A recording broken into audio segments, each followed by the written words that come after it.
नमस्कार दोस्तों, स्वागत है एक बार फिर से आप सभी का सलोनी क्वेस्ट में। साथियों, जैसा कि अब हम आपको बता दें, इन दिनों भारत के अंदर एक बहुत बड़ा मुद्दा, अंतर्राष्ट्रीय मुद्दा, सदन का चलना, ये सब चल रहा है। डोनाल्ड ट्रंप का टैरिफ लगाना, प्रधानमंत्री का सदन में भाषण होना और पहलगाम के अंदर जो आतंकी जो थे उनका मारा जाना। इन तमाम न्यूज के बीच में एक न्यूज और बड़ी है। ये न्यूज असल में हमारे देश के आधार स्तंभ, हमारे देश की सबसे बड़ी रीढ़ हड्डी, बात करें मजबूत हड्डी, जो है छात्रों से जुड़ी बात है। अब छात्रों से जुड़ी बात आज मैं आपको बताने वाली हूँ। असल मायने में जैसा कि हम आपको बता दें, जो टीचर्स हैं, वीडियो सोशल मीडिया के थ्रू आप देख सकोगे कि जो शिक्षकों की, जिन्हें देख करके आपको मन में शायद शोक होगा ही कि ये इस बात के लिए कि ये हमारे कुछ साथी शिक्षक जो हैं आज छात्रों की मांग को लेकर के दिल्ली में थे, जिन्हें पुलिस के द्वारा इस तरह से मिसबिहेव करके बस में बिठा करके ले जाया जा रहा है जैसे कि ये कुछ अपराधी हों। टीचरों के साथ ऐसा बर्ताव हो रहा है, सोचिए। टीचरों को सोच इस तरह से बर्ताव हो रहा है जैसे कोई अपराधी होते ना, उनकी तरह। तो शिक्षकों के द्वारा अपने वीडियो बनाते हुए आप देख सकोगे। राकेश यादव सर हैं, नैया पार वाले सर हैं, जो तमाम टीचर हैं आपको दिखाई देंगे, अविनाश सर हैं, ये सभी जितने शिक्षक आपको दिखाई दे रहे हैं, ये सभी शिक्षक जैसे कि दिल्ली में छात्रों की मांग को लेकर उपस्थित थे। स्टाफ सिलेक्शन कमीशन, इसमें इन दिनों जो अनियमितताएं हो रही हैं, जो गलत तरीके से काम हो रहे हैं, छात्रों के फ्यूचर के साथ जो खिलवाड़ किया जा रहा है। अब छात्र जो स्टूडेंट होते हैं, उनकी मेहनत जो इस समय दिक्कतें एसएससी द्वारा की जा रही हैं, उस बात रखने के लिए, ज्ञापन देने के लिए दिल्ली में जो शिक्षक हैं, वो टीचर्स हैं, इकट्ठे हुए। देश भर में बड़ी संख्या में टीचर यहाँ पर इकट्ठे हुए और शांतिपूर्वक तरीके से शिक्षक अपना एक्सेप्टेंस दे रहे हैं कि जब वो प्रेजेंट होंगे तो निश्चित ही अपनी बात शांतिपूर्वक तरीके से रखेंगे। अपने अंदर ये बेसिक सेंस सीक्वेंस उनके साथ होता ही है, क्योंकि भाई टीचर है। टीचर किस लिए होता है? टीचर एक सेंस में रहते हैं, सभ्यता सिखाते हैं, तो वो लोग भी अपनी बात सभ्यता से ही रखेंगे ना, नॉर्मल सी बात है। ठीक, उनका उद्देश्य है कि हम आए हैं, आप हमारी बात स्वीकार कर लो। इस बात को करने तक भर तक के जब तक कि वहां पहुंचे, तो वहां पर टीचर के साथ बदसलूकी हुई, बदतमीजी की गई, पुलिस के द्वारा वहां पर लाठी चलाई गई।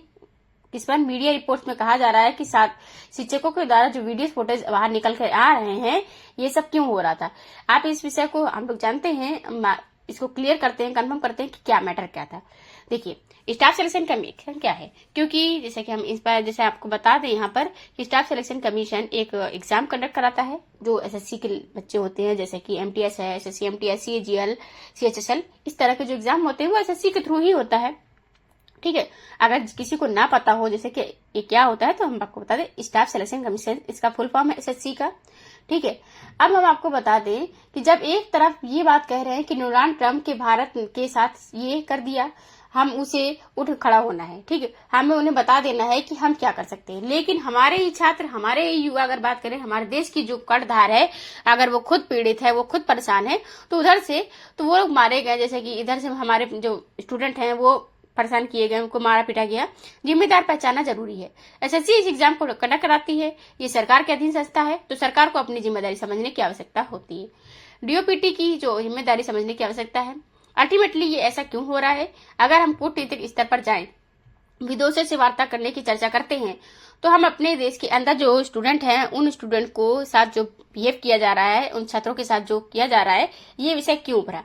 मैं आपको थोड़ा सा बता दूं कि जैसे कि अल्टीमेटली एसएससी जो एस्पिरेंट्स हैं इस समय प्रोसेस कर रहे हैं।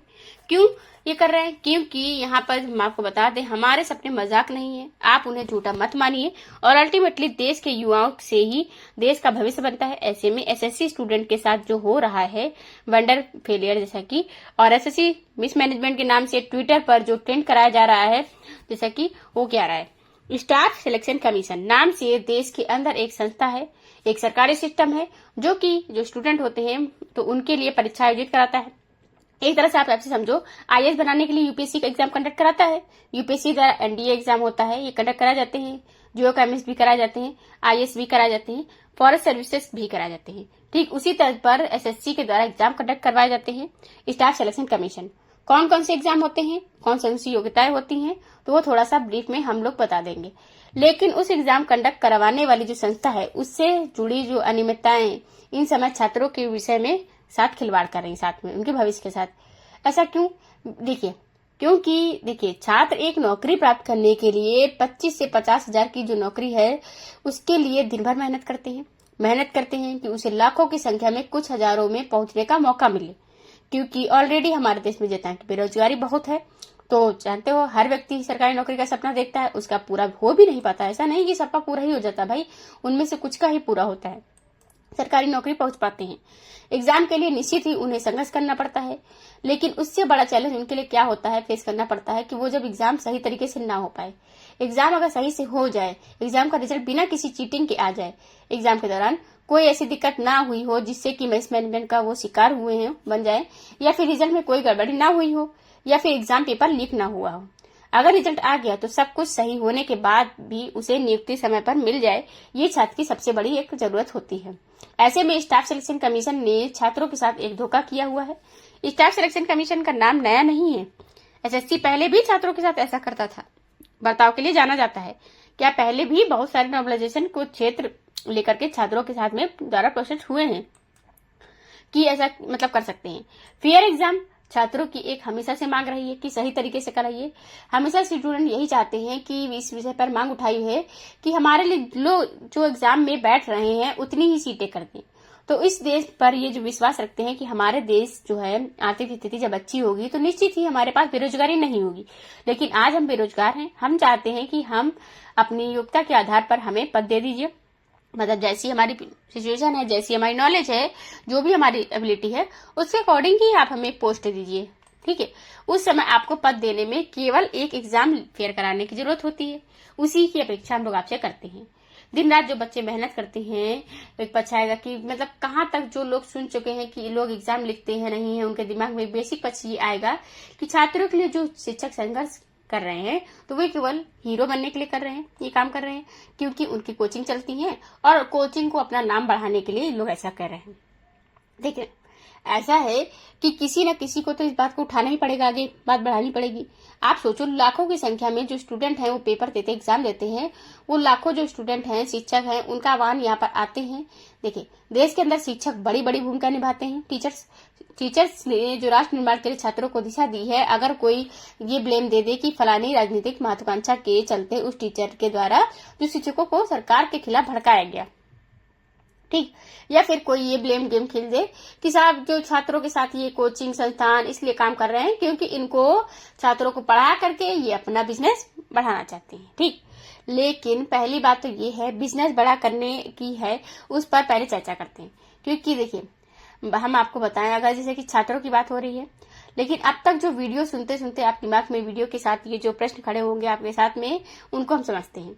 शिक्षक जो टीचर्स होते हैं वो पढ़ाते हैं, दिख रहे हैं आपको, वे फेयर मतलब वो फेयर तरीके से पढ़ा रहे हैं। ठीक, उन्होंने पूरी तरह से अपनी कोचिंग से कमाए पैसे पर सरकार को भर भर के पैसा कमाया भी है और दिया भी है पैसा।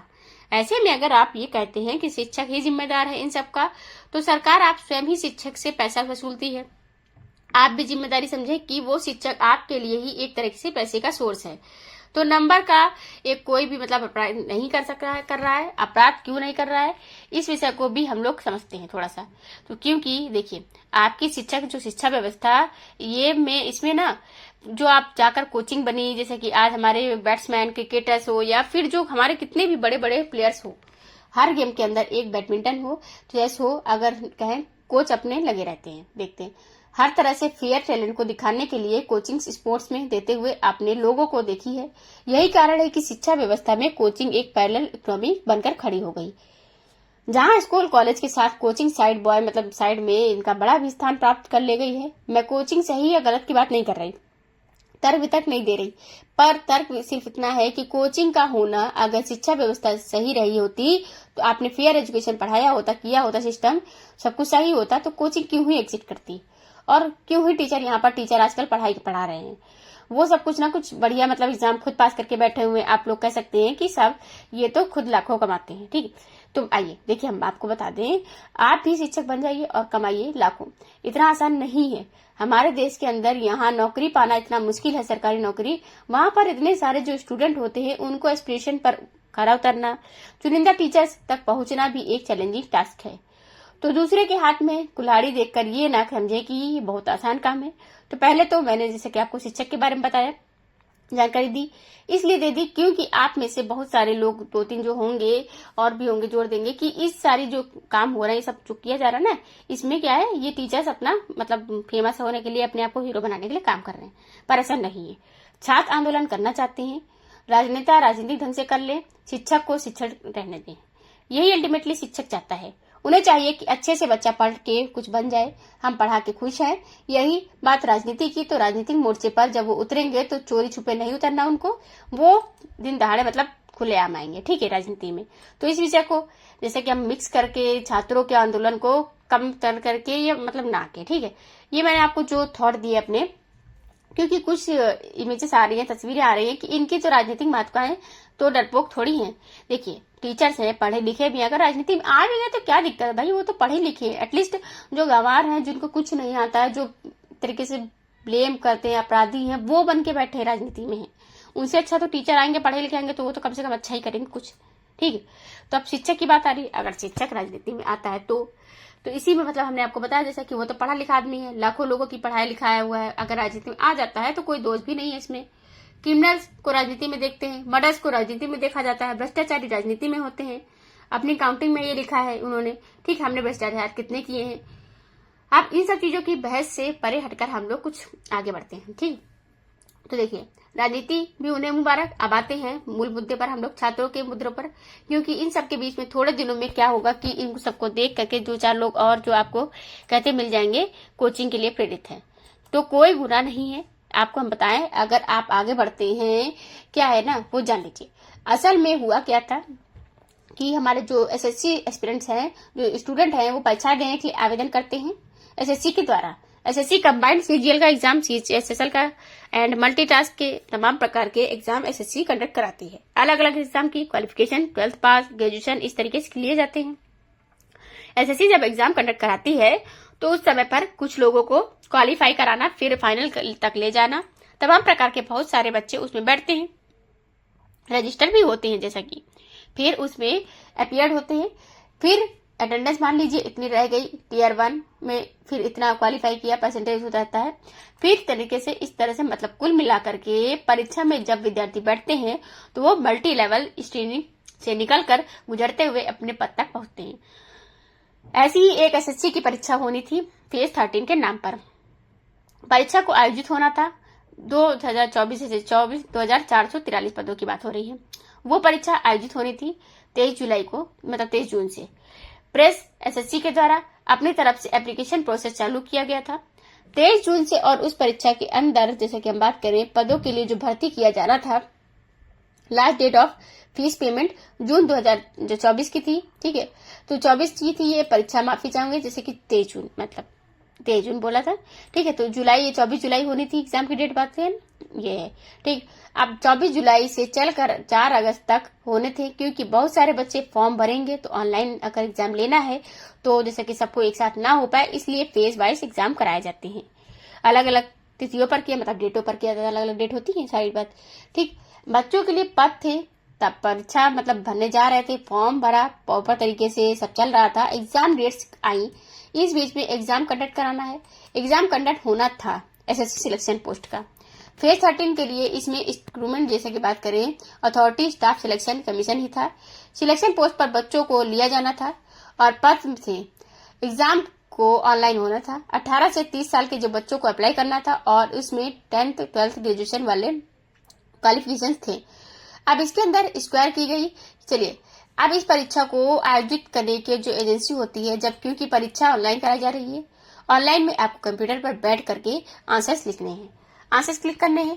तो विद्यार्थी जो स्टूडेंट होते हैं वो जाकर एग्जाम सेंटर पहुंचेगा, अपने पर्सनल लैपटॉप से नहीं, मतलब कि एग्जाम सेंटर में उसमें लगे हुए कंप्यूटर दिए जाते हैं, जहां बैठकर उसे क्वेश्चन सामने रिफ्लेक्ट होते हैं और वो आंसर वहीं से क्लिक करेगा, आंसर क्लिक होकर के सबमिट हो जाएगा। इस तरह से ऑनलाइन परीक्षा का आयोजन होना था।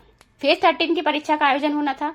परीक्षा आयोजन होना था जो बच्चों को एग्जाम सेंटर पहुंचना था, लेकिन जैसे ही बच्चे 24 जुलाई को परीक्षा के लिए एग्जाम सेंटर पर पहुंचते हैं तो ये कुछ न्यूज निकल करके आती क्या है, न्यूज क्या आती है कि एग्जाम कैंसिल हो गया है, ये न्यूज आती है। अब आप सोचोगे ओवरऑल कैंसिल होना था तो बड़ी न्यूज बनती है, लेकिन साहब यहाँ पर क्या हुआ कि एक एग्जाम सेंटर पर ये मैसेज था, it is here boy inform to all the concerned candidate the examination schedule in first stage in Pawan Ganga Education Center on 24 July is cancelled due to technical reason।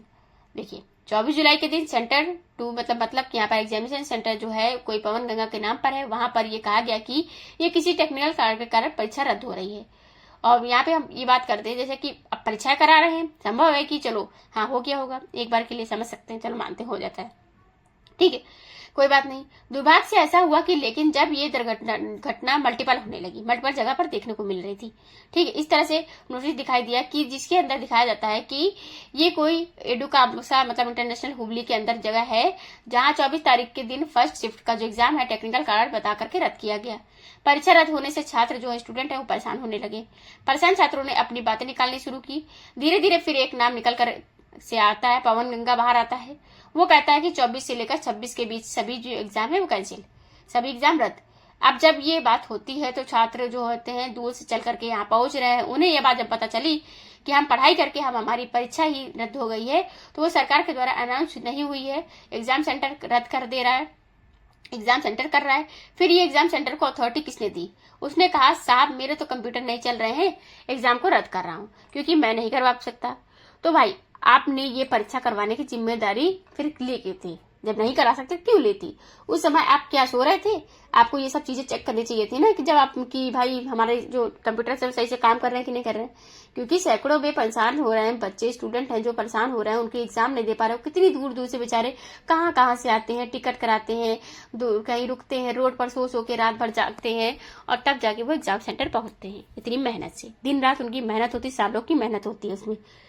वो एक दिन का इंतजार करते हैं कि कब वो एग्जाम आएगा, कब हम एग्जाम क्लियर करेंगे, तब जाके हमें कुछ हासिल होगा, ठीक। अब एग्जाम देना जाने तक भी एक छात्र ना जाने कितनी लंबी जर्नी करता है, मानसिक जर्नी करता है, ट्रेन और बस में बैठकर जाने की यात्रा, ये सब कितनी प्रेशर वो झेलता है अपने, ठीक है। एक प्रॉपर जर्नी का क्लासरूम में बैठकर पढ़ना, रूम में बैठकर पढ़ना, घर वालों के ताने, पड़ोसियों के ताने, इतनी अपेक्षाएं परिवारजनों से करना, ये सब बेरोजगारी वो कुछ कर पाएगा या नहीं? उन सबसे गुजरता हुआ एक स्टूडेंट जब सेंटर पर परीक्षा देने पहुंचता है और उसका सामना क्या होता है कि एक सरकारी लापरवाही से होता है। अब मैं सरकारी लापरवाही क्यों? क्योंकि अल्टीमेटली ये एग्जाम कंडक्ट करवाना छात्र ने स्कूल को फीस भरा होता है, एग्जाम का फीस भरा होता है, एग्जाम कंडक्ट करवाने की जिम्मेदारी किनकी है? वो कम से कम उस बच्चे की सब तैयारियों का ही सही से जायजा तो कर सकते हैं।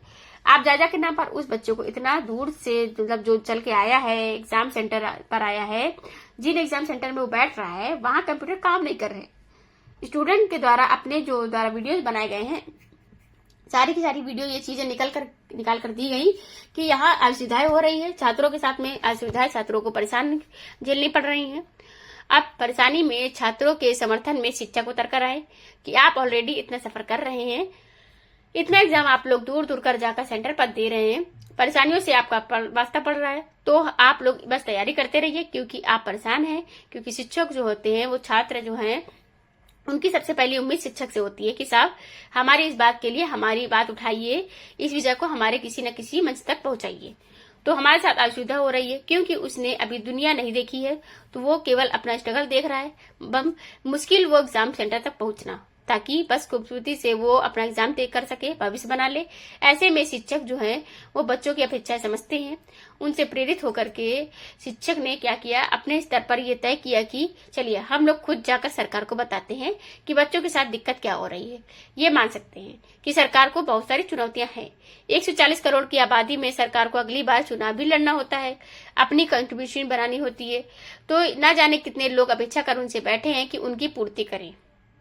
लेकिन आप सरकार में आइए, देखिए, इसलिए कि आप इनसे उम्मीदें रखिए। छात्रों से कहा कि आप हमसे उम्मीद रखिए, हम सबसे कहा कि रोजगार वालों से कहा, सब लोगों से कहा कि आप हमें उम्मीद रखिए ना, क्योंकि तभी तो आपने मतलब जो आपको हमने सरकार में पहुंचाया है।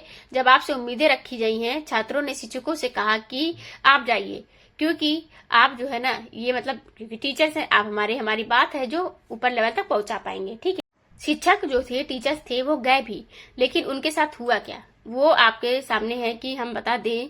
आप इमेजेस के थ्रू, वीडियोस के थ्रू न्यूज आर्टिकल में देख पाओगे कि बच्चा कह रहा कि राजस्थान का रहने वाला हूं, अंडमान में उसे सेंटर दे दिया गया है। तो ऐसे में जो स्टूडेंट हैं वो अपने स्तर पर मांग उठाना शुरू किए हुए हैं कि कहीं माउस नहीं चल रहा है, कहीं इन्विजिलेटर अपनी ही मस्ती में व्यस्त है, तो कहीं सर्वर क्रैश हो रहा है या 5000 किलोमीटर दूर परीक्षाएं हो रही हैं। कोई सिक्योरिटी चेक नहीं है तो पेपर लीक क्यों ना हो। ये तमाम बातें बनती हैं। इसी को ध्यान में रखते हुए छात्रों से मांग उठाया शुरू किया कि एसएससी वालों कम से कम अपनी चीजों को तो सुधार लो। तब छात्रों के साथ साथ बच्चे छात्र जो है वो इस विषय तक भी पहुंच गए कि ये सारी परेशानियां आ क्यों रही हैं। ये बिल्कुल देखिए, आज हम बात करें इंटेलिजेंट यू है, ये समझते हैं कि परेशानियां हैं तो परेशानियों की जड़ तक पहुंचते हैं। बच्चे खुद परेशानियों की जड़ तक पहुंचे, शिक्षक ने उनका साथ दिया, मार्गदर्शन भी किया, उन तक पहुंचे तो जानकारी मिलती है कि एग्जाम जो है इस बार का वो कंडक्ट कराने वाली संस्था है वो टीसीएस नहीं है। अब आप पूछेंगे टीसीएस तो एक प्राइवेट संस्था है, बिल्कुल, लेकिन ये लंबे समय से बच्चों की ऑनलाइन परीक्षा आयोजित करा रही थी। इस बार टीसीएस की जगह पर एडीक्यूटी नाम की एक और संस्था को काम दे दिया गया, क्योंकि सरकार जब एग्जाम कराती है तो ऑनलाइन लेवल पर होती है। जैसा कि एग्जाम कराना सरकार के लिए मुश्किल होता है तो वो आउटसोर्स कर देती है कामों को। आउटसोर्स करने पर टीसीएस नाम की जो कंपनी है, टाटा कंसल्टेंसी, वो पहले कंडक्ट कराती थी एग्जाम्स एसएससी का। बड़ा फेयर तरीके से एग्जाम कराने का प्रयास करती थी ये, ठीक। लेकिन इस बार एडुकेटिव नाम की संस्था को ये टास्क दे दिया कि आप एग्जाम कंडक्ट करा लीजिए। आप पूछेंगे कि इसमें क्या दिक्कत है। दिक्कत ये है कि एडुकेटिव इस परीक्षा को सस्ते दाम पर करा रही थी। अब आप पूछेंगे अच्छा इसमें भी दिक्कत है, इसमें भी दिक्कत है। सरकार अगर सस्ते में करा ले तो दिक्कत, महंगे में कराए तो दिक्कत। अब दिक्कत क्या है तो वो सुनिए। असल मायने में क्या होता है कि अगर आप एग्जाम कंडक्ट कराना है तो इसके लिए सरकार के सामने आपको आवेदन करना पड़ता है। एग्जाम देना चाहते हैं, मतलब एग्जाम देना कराना चाहते हैं आप, तो आप पहले काम करिए कि एक इजाजत मिलती है। उसमें क्या होता है ना, सरकार ने एक मॉडल बनाया हुआ है, दैट इज क्वालिटी कॉस्ट बिड्स इलेक्शन। इसके आधार पर बिडर्स को, यानी कि आपको लगता है कि टीसीएस की तरह आप काम कर सकते हैं तो आप जाकर खड़े हो जाइए। तो एडवोकेट जो है नाम की संस्था है एडुकेटिव, टीसीएस के सामने जाकर खड़ी हुई और उसने कहा कि मैं ये सारे एग्जाम 273 करोड़ रुपए लेकर करा दूंगी। वहां टीसीएस ने कहा कि वो 450 करोड़ रुपए लेकर के काम करवाएगा। तो ये आपके सामने, जैसे कि हम बता दें, जो बिडिंग के कागज देख सकोगे आप, तो 273 वर्सेस यहाँ पर 487 वर्सेस 462 3 सर्व संस्थाएं हैं निकल कर आई। एडुकेटिव ने लगभग आधे दाम मांगे। सरकार ने कहा वाह ये तो बहुत अच्छी बात है, तुम आधे ही काम में काम कर रहे हो, तुम्हारी इन शर्तों पर क्वालिटी बेस्ड सिलेक्शन, मतलब क्वालिटी भी देखेंगे, कीमत भी देखेंगे और उस आधार पर तुम्हारा सिलेक्शन करेंगे। तो एडुकेटिव को सिलेक्ट कर लिया गया 273 करोड़ के लिए। अब ये हम बात करें तो ये QCBS मॉडल क्या है। असल मायने में हम बताएं, अभी भी किसी तरह ये से सरकार जो है ना कुछ ऑप्शन लिए जाते हैं। जैसे QCBS मॉडल है, QCBS मॉडल, ये LCS मॉडल है, इस तरह से जो FBS मॉडल है, ये तमाम वो मॉडल्स हैं जिनके माध्यम से एग्जाम कंडक्ट करवाया जाता है। एग्जाम कंडक्ट कराने के जैसे हम बात करें तो बिडिंग करवाई जाती है, उसमें कहीं पर कॉस्ट देखी जाती है, कहीं पर क्वालिटी देखी जाती है। QBS मॉडल के अंदर क्वालिटी को फोकस किया जाता है, लेकिन यहाँ पे QCBS मॉडल था, कॉस्ट भी देखनी थी, तो जैसे कि ADPT को लिया गया, कोई गलती नहीं करी। गलती क्या हुई अब वो सुनिए। गलती असल मायने में एडुकेटिव जो है ना ये पहले ही विवादों में रह चुकी है। एडुकेटिव 2020 के अंदर तो बाहर की कर दी गई थी, क्योंकि बहुत सारी परीक्षाओं में इसकी वजह से धांधली पाई गई थी, टेक्निकल फेलियर पाए गए थे, लॉजिस्टिक मैनेजमेंट था पाया गया था, और ये माना जाता है कि सस्पेक्टेड पेपर लीक से भी ये जुड़ी हुई है। अब मध्य प्रदेश पटवारी परीक्षा, महाराष्ट्र MBA CT और कई स्टेट लेवल इंस्ट्रूमेंट जो है एग्जामिनेशन में इसके साथ नाम जुड़ा है क्वेश्चन पेपर लीक होने का। लास्ट मिनट पर कैंसिल मार दिया हो, जैसे कि हम बात करें मास मिसकम्युनिकेशन कैंडिडेट्स के साथ हुआ, इस तरह के, जैसे कि इन सब के लिए एडुकेटिव की चर्चा रही है। ट्विटर का जो ग्राहक है इसमें उससे जब ये जानकारी मानी गई कि हालांकि प्रमाणित नहीं करते हैं, लेकिन ग्राहक भी सर्च करके ये कहा है कि मतलब 4 प्रमुख जो परीक्षाओं में इसका नाम जुड़कर आया है एडुकेटिव का नाम। अब ये परीक्षाओं में धांधली रही है या फिर मिसमैनेजमेंट रहा, ये अब ऐसी संस्था जिसके बारे में दुनिया भर के बच्चों को पता है कि ये गलती कर रही है, उसे सिलेक्शन करने वाले QCBS मॉडल तक के तहत नहीं पहचान नहीं पा रहे, क्वालिटी पुअर है जैसे कि इनकी, ठीक है। तो केवल कॉस्ट बढ़ जाने का फिर कहे कि जैसे कि फिर से दिमाग में टेंशन ये जाता है कि कहीं ऐसा तो नहीं है कि ये आधे दामों में करा करके असल में पैसा नहीं कहीं और से कमा रहा है, और कैसे, जैसे कि पेपर लीक करके कैसे कमाता है, पेपर बेच के, सेंटर बेच के, कुछ ऐसा तो नहीं है कि सस्ते दामों पर ले करके इतना कुछ और दुरुपयोग कर लिया जाए। इस तरह से एक और ही नेक्स्ट यहाँ पर पनप रहा हो। छात्रों ने डिमांड करी कि जो पहले तो इसका रद्द करा लो मामला, क्योंकि इसी के चलते मिसमैनेजमेंट उतर रहा है, क्योंकि इसने एग्जाम सेंटर को उठाकर मतलब 500 किलोमीटर 1000 किलोमीटर दूर फेंक दिया है। ऐसे में एग्जाम सेंटर कोई दूरी हो, परीक्षा सेंटर पर हो रही परेशानियां जो हैं वो जहां पर जा रहे हैं वहां पर प्रॉपर जैसे इंफ्रास्ट्रक्चर नहीं हो, ये सारी चीजें छात्रों के भविष्य के साथ खिलवाड़ थी। इसी के चलते छात्रों ने मांग रखी एसएससी से कि पहले तो एडीक्यूटी को आप बैन करिए, एग्जाम कैलेंडर बिल्कुल यूपीएससी की तर्ज पर बनाइए, अलग अलग दिन परीक्षा कराते हो तो नॉर्मलाइजेशन की प्रक्रिया को पारदर्शी बनाइए, एग्जाम को लेकर के एग्जाम क्वालिफिकेशन के हिसाब से पेपर बनाइए, कुछ भी मत उठा लीजिए। अभ्यर्थियों की नियुक्ति भर्ती परीक्षा आने से पहले हो जानी चाहिए। ये नहीं पता चल रहा है कि नौकरी में सिलेक्शन हो पाए गए, अब रोजगार पता नहीं कब मिलेगा। वोटिंग लिस्ट हर परीक्षा में जारी की जाती है। छात्रों ने अपने तरीके से प्रॉपर डिमांड रखी है, टीचरों ने डिमांड रखनी, और जैसा कि इन्हीं के चलते आज वो एकत्रित हुए, इकट्ठे हुए हैं। लेकिन उनके साथ जो हुआ है तस्वीरों के माध्यम से आपके सामने हो देख पाओगे आप। कुल मिलाकर के जब हम राष्ट्र निर्माण की बात कर रहे हो, अंतर्राष्ट्रीय स्तरों पर जब ये कह रहे हो कि भारत को ग्रेट बनाना होगा, तो साहब आप अपने केवल बयानों से ग्रेट नहीं बना सकते हो। देखिए, कोई भी बात कहने से नहीं मानी जाती, करने से मानी जाती है। जैसा कि गवर्नमेंट कुछ भी बोलती है बट क्या उसको पूरी तरीके से किया जाता है? तो आपको देश के अंदर जितने भी वर्ग हैं, चाहे वो किसान हो, चाहे वो छात्र हो, चाहे वो व्यापारी हो, चाहे वो कर्मचारी, कोई भी हो, आपको उनके हितों का ख्याल चलना चाहिए। क्योंकि देखिए, ईंट से ईंट ही महल खड़ा होता है, बूंद बूंद से घड़ा भरता है, ये सब चीजें हम जानते हैं। अब राष्ट्र निर्माण करना होगा। मेरी सरकार से और सरकार के जितने भी हितधारक हैं उन सबसे गुजारिश है कि ऐसा दुर्व्यवहार शिक्षा के साथ ना करें। अनुचित है, ये अनुचित रहा भी है। नंबर दूसरा की हम बात करें, कृपया करके छात्रों के भविष्य के साथ में खिलवाड़ ना करें, लापरवाही ना करें। आगे ऐसे ही अपडेट जो आएगी, जो भी होगा, जैसे कि एडीक्यूटी को मिलता है, एडीक्यूटी को बैन किया जाता है और टीचर्स को वापस टेंडर दिया जाता है, जो भी हमारी अपडेट आएगी हम आपको दूसरी वीडियो के माध्यम से जरूर बताएंगे। Thank you for the watching.